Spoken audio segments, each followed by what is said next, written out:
हम 20% लोगों को रिप्रेजेंट करते हैं और आज हम रेलवे टिकट नहीं खरीद सकते। आज हम अपने नेता को एक शहर से दूसरे शहर नहीं भेज सकते। ये केवल कांग्रेस पार्टी के खातों पे नरेंद्र मोदी सरकार का हमला नहीं है, बल्कि भारत के लोकतंत्र पे हमला है। कांग्रेस पार्टी राजनीतिक रूप से सूख कर कांटा हो गई है, फिर भी कांग्रेस पार्टी का अकाउंट अगर फ्रीज हुआ तो देश का account. Mister Rahul Gandhi, what do you mean by this? Lok Sabha ચૂંટણી આવતા જ આરોપ પ્રત્યારોપનો દોર છે તે શરૂ થયો છે। કોંગ્રેસ દ્વારા એક પત્રકાર પરિષદ કરવામાં આવે છે અને આ પત્રકાર પરિષદમાં કોંગ્રેસના તમામ દિગ્ગજ નેતાઓ છે તે પહોંચે છે અને એક બાદ એક ભાજપ પર મોટા આરોપ લગાવે છે। તેના બાદ ભાજપ પણ વળતો જવાબ આપે છે। શું છે સમગ્ર મુદ્દો, કોંગ્રેસ દ્વારા શું આરોપ લગાવાયા છે અને ભાજપે શું જવાબ આપ્યો છે તે જાણો આ રિપોર્ટમાં। લોકસભા ચૂંટણી પહેલા રાજનીતિમાં ગરમાવો છે અને આ બધાની વચ્ચે ગુરુવારે સવારે કોંગ્રેસ અધ્યક્ષ મલ્લિકાર્જુન ખડગે, સોનિયા ગાંધી અને રાહુલ ગાંધીએ અન્ય કોંગ્રેસી નેતાઓ સાથે એક પત્રકાર પરિષદ કરી। દિલ્હી પાર્ટી હેડક્વાર્ટર ખાતે યોજાયેલી આ પત્રકાર પરિષદમાં કોંગ્રેસી નેતાઓએ ચૂંટણી પહેલા કોંગ્રેસના બેંક ખાતા ફ્રીઝ કરવાનો મુદ્દો ઉઠાવ્યો અને મોદી સરકાર પર ભરપૂર પ્રહાર કર્યા।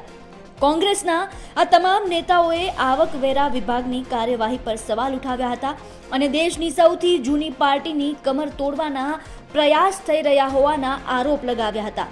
શું આરોપ લગાવ્યા છે કોંગ્રેસી નેતાઓએ, સાંભળો। आप सोचिए, आप किसी परिवार के बैंक अकाउंट फ्रीज करिए, किसी व्यक्ति के बैंक अकाउंट फ्रीज करिए, किसी बिजनेस के बैंक अकाउंट फ्रीज करिए, किसी भी संस्था के बैंक अकाउंट फ्रीज करिए, होता क्या है? एकदम खत्म हो जाता है। अगर आपने किसी परिवार का बैंक अकाउंट फ्रीज कर दिया, भूखे मर जाते हैं। वो कांग्रेस पार्टी के साथ किया जा रहा है।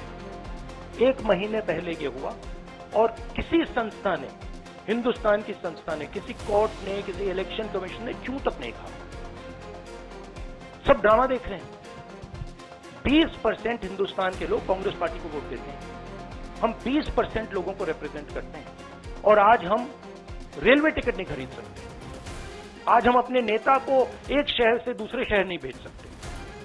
हम एडवर्टाइजमेंट नहीं लगा सकते। और क्यों? 14 लाख रुपए 7 साल पहले 14 लाख रुपए का इशू है और 200 करोड़ रुपए का फाइन और सारे के सारे बैंक अकाउंट फ्रीज कर दिए। जब इनकम टैक्स, ये दिखाना मुझे जरा, सॉरी क्या, 200 करोड़, जब इनकम टैक्स, साफ इनकम टैक्स की जो एक्ट है साफ कहता है कि ज्यादा से ज्यादा 10,000 रुपए का फाइन लगेगा। तो ये है हिंदुस्तान का लोकतंत्र। ये क्रिमिनल एक्शन है कांग्रेस पार्टी के खिलाफ और हिंदुस्तान के लोकतंत्र के खिलाफ, और ये क्रिमिनल एक्शन हिंदुस्तान के प्रधानमंत्री कर रहे हैं। सत्ताधारी दल द्वारा एक खतरनाक खेल खेला गया है। इसके दूरगामी प्रभाव होंगे, पर ये स्पष्ट है इस तरीके से किसी राजनीतिक दल को असहाय बनाकर चुनाव लड़ने में बाधा उत्पन्न कर और फ्री एंड फेयर इलेक्शन कभी नहीं कहा जा सकता। देश की जनता, एक आम नागरिक देख सकता है कि बीजेपी ने चुनावी चंदा बॉन्ड से 56% पैसे हासिल किए हैं, वही कांग्रेस को 11% ही मिले और ये वो पैसे जो बॉन्ड से बीजेपी ने लिए हैं। इसके अलावा जो कैश में इनके पास आता होगा तो कोई अकाउंट ही नहीं है। ये केवल कांग्रेस पार्टी के खातों पे नरेंद्र मोदी सरकार का हमला नहीं है, बल्कि भारत के लोकतंत्र पे हमला है।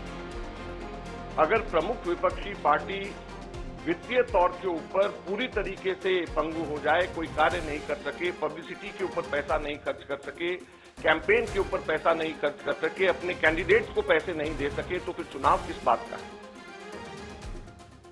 और चुनाव की घोषणा हो चुकी है पिछले 1 महीने से हमारे अपने बैंक अकाउंट्स में पड़े हुए 285 करोड़ रुपए का हम इस्तेमाल नहीं कर पा रहे हैं। તો આ તરફ કોંગ્રેસે આરોપ લગાવ્યા બાદ ભાજપ પણ કંઈ મૌન બેસે તેવું નથી. ભાજપે પણ કોંગ્રેસના આરોપોનો વળતો જવાબ આપ્યો. શું કહ્યું ભાજપે? સાંભળો.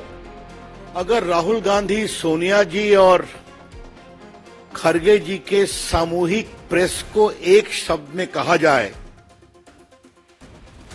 तो हार की हताशा में बहाना ढूंढा गया है. मैं फिर कह रहा हूं, आने वाले लोकसभा चुनाव में हार की हताशा में एक बहाना ढूंढा गया है. लेकिन उसमें कांग्रेस पार्टी का अकाउंट अगर फ्रीज किया गया है तो देश का अकाउंट फ्रीज किया गया है. ये तो कमाल है भाई. मुझे अपने जेपी मूवमेंट के आंदोलन के दिनों की याद आ गई. Indira is India, India is Indira, याद है ना? इमरजेंसी का दिन, जेपी की अगुवाई, कांग्रेस पार्टी की हार, आप सभी जानते हैं. कांग्रेस पार्टी राजनीतिक रूप से सूख कर कांटा हो गई है. फिर भी कांग्रेस पार्टी का अकाउंट अगर फ्रीज हुआ तो देश का account freeze. Mister Rahul Gandhi, what do you mean by this? Don't insult Indian democracy. जहां तक बैंक अकाउंट फ्रीजिंग का सवाल है, यदि आप हिंदुस्तान के कानून के हिसाब से कोट अनकोट आप डिफॉल्टर हैं, तो you will be treated as a defaulter. ये जो सेंस ऑफ एंटाइटलमेंट है गांधी परिवार की, हम डिफॉल्ट भी करेंगे और डिफॉल्ट करने के पश्चात हमें इस देश के कानून के प्रावधानों को पालन करने से राहत दिया जाएगा. The era of this kind of entitlement is over under Prime Minister Narendra Modi. ये era नहीं है, चाहे आप गांधी परिवार के ही क्यों ना हो सकते. और दूसरी बात जो मैं कहना चाहता हूं, remember it is not the bank account of the Congress party which is frozen. It is the Congress party which is frozen. Lok Sabha ચૂંટણીને લઈને આરોપ પ્રત્યારોપની આ રાજનીતિ શરૂ થઈ ચૂકી છે. આપનું શું માનવું છે સમગ્ર મુદ્દાને લઈને અમને કોમેન્ટ બોક્સમાં જણાવો. સાથે જ આ વિડીયોને લાઇક, શેર અને અમારી ચેનલને સબસ્ક્રાઇબ કરવાનું ભૂલશો નહીં. સાથે જ લોકસભા ચૂંટણી અંતર્ગત તમામ સમાચારો માટે જોતા રહો અને જોડાયેલા રહો અમારી સાથે ગુજરાત તકની સાથે.